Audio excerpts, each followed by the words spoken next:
bersama. Mungkin kita langsung ke materi ya. Silakan Ibu.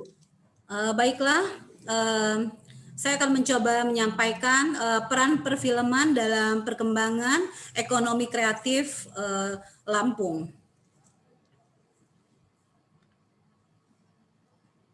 Jadi di bidang ekonomi kreatif ini sendiri, di sini ada 17 subsektor.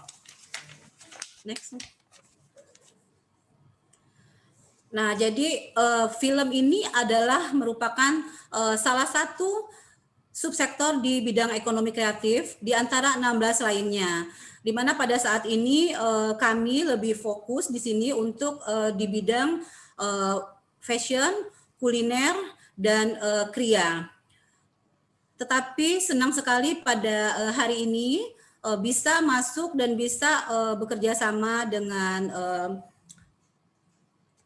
UBL itu di bidang FISIP ya, studi ilmu komunikasi. Nah, karena 16 subsektor lainnya itu di sini ada aplikasi arsitektur, desain interior, desain komunikasi dan visual, kemudian desain produk, fashion, film, animasi dan video, fotografi, kerajinan tangan atau kria, kuliner, musik, penerbitan, pengembangan permainan, periklanan, seni pertunjukan, seni rupa, TV, dan radio. Coba. Nah, di sini untuk subsektor film, sepertinya saya mungkin hanya akan menyampaikan sedikit saja, karena pastinya Bapak Ibu juga adik-adik yang lain jauh lebih paham dibanding saya. Nah, di sini film ini merupakan potensi ya, potensi yang bisa dikembangkan menjadi lebih baik, walaupun kita masih harus menghadapi berbagai tantangan, di antaranya dengan minimnya SDM yang benar-benar mempunyai keahlian di bidang film, sehingga pilihan untuk memperoleh tim dari sutradara, penulis skenario, kru, dan pemain film sangat terbatas. Permasalahan lain yang tidak kalah pentingnya itu adalah layar bioskop yang terbatas dan tidak merata penyebarannya, serta belum adanya proteksi terhadap hak karya cipta sehingga aksi pembajakan masih marak. Nah, di sini sebagai lembaga pemerintah, Kemenparekraf juga itu menyediakan fasilitasi untuk memperkuat tim industri perfilman yang ada di Indonesia, di mana Kemenparekraf juga menggarap beberapa program seperti mengeluarkan peraturan untuk melindungi haki di industri film, membuka akses investasi dan permodalan, serta membuka akses lebih lebar terhadap para penonton. Nah, di mana di sini pastinya peran pemerintah itu sangat penting, terutama kebijakan antara demand dan supply oleh pemerintah dan juga para pelaku pembuat film. Next. Nah, di sini film juga merupakan komunikasi yang bersifat audiovisual untuk menyampaikan suatu pesan kepada sekelompok orang, di mana dengan gambar, suara, dan suara film itu mampu bercerita banyak dalam waktu singkat. Jadi ketika kita menonton film itu seakan-akan kita dapat menembus ruang dan waktu yang dapat menceritakan kehidupan dan bahkan dapat mempengaruhi audiens. Nah, contoh yang paling nyata saja itu pada saat kita menonton film, pastinya kita akan tertarik dengan lokasi di mana film itu dibuat, kemudian siapa pemainnya, juga menceritakan tentang apa spot-spot atau yang potensial di daerah tersebut, pembuatan film tersebut. Nah, ini film berpengaruh besar terhadap perubahan jumlah kunjungan wisata. Hal ini disebabkan karena penonton termotivasi terhadap lokasi wisata yang mereka lihat melalui sebuah film. di mana penempatan destinasi wisata suatu film mampu memberikan dampak positif yang di mana wisatawan akan termotivasi terhadap lokasi yang mereka lihat dan tanpa sadar akan tertarik terhadap kawasan tersebut. Di mana kita berbicara tentang film, film itu pastinya merupakan suatu komunikasi dan cerita. Kembali lagi kita berbicara industri, di mana industri film itu pastinya berbicara tentang kreativitas. Nah, ini contoh-contoh film yang memiliki pengaruh terhadap sektor pariwisata. Di sini ada 5 dan kebetulan yang saya pernah tonton sendiri itu di 2 film, yaitu Laskar Pelangi dan Ayudhya. Di mana ini film Ayudhya ini tadi Mas Miftahudin kan dari Pesawaran. Film Ayudhya ini 100% dihasilkan oleh komunitas film Indi Pesawaran, di mana mulai dari pemain, penulis naskah, ini adalah asli itu orang-orang Lampung.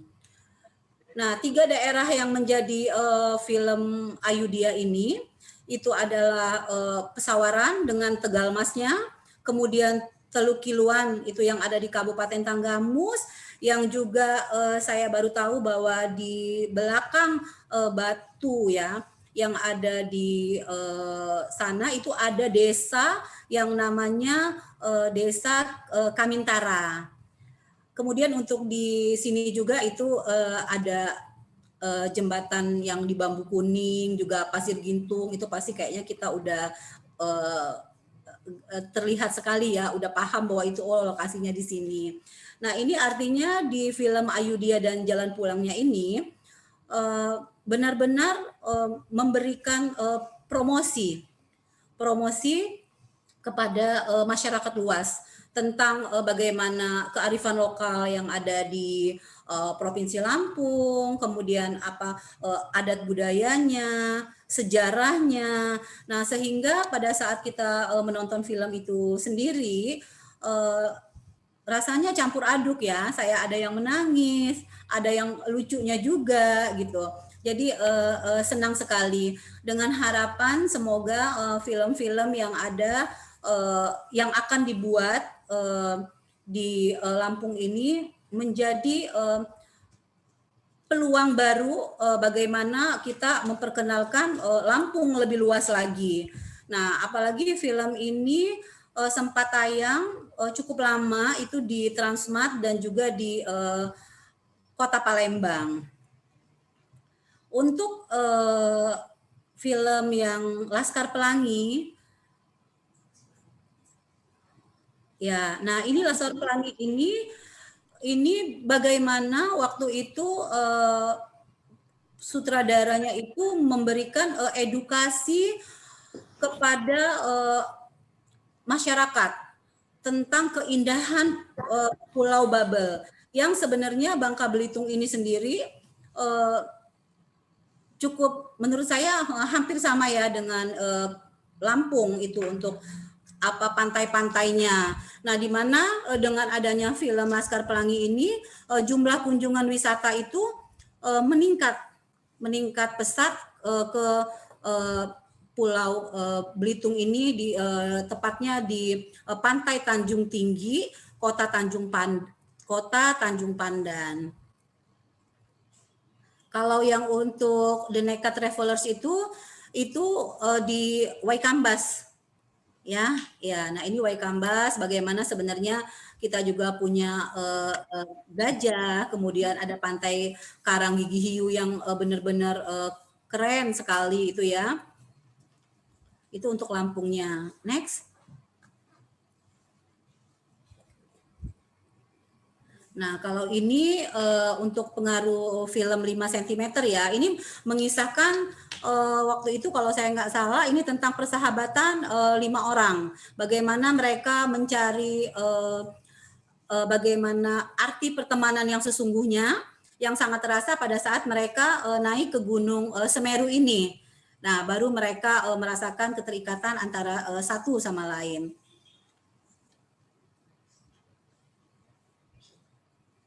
Ya, lanjut. Ini juga.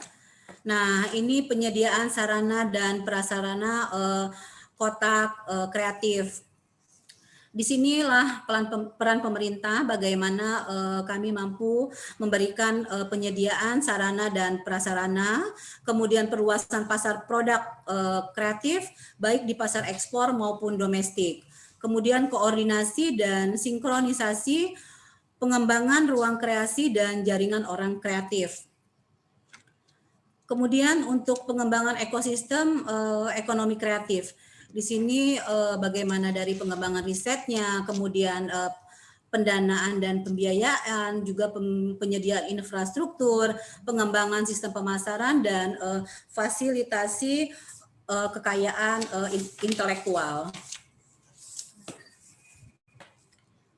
Nah, ini pastinya kami juga di bidang ekonomi kreatif itu perlu sekali bekerja sama itu dengan lembaga-lembaga juga organisasi profesi ya, untuk yang sudah ada, yang sudah terjalin kerjasama itu dengan bidang ekonomi kreatif itu baru barista dan apa satu lagi? Dengan abji, itu kuliner, dengan bidang kuliner. Nah, harapan kami ke depan kita juga bisa bekerja sama khususnya untuk bidang film. Nah, ini untuk pelaku dan kegiatan ekonomi kreatif yang ada, yang kami tahu di bidang film, animasi, dan video yang ada di Lampung.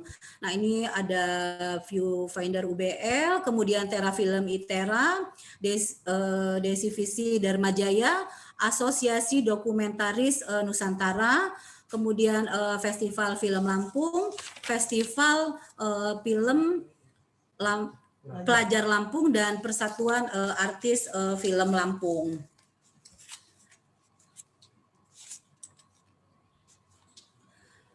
Mungkin itu saja sedikit pemaparan dari kami bidang ekonomi kreatif. Nanti kita akan tanya jawab langsung dengan Bapak Ibu semua, juga adik-adik.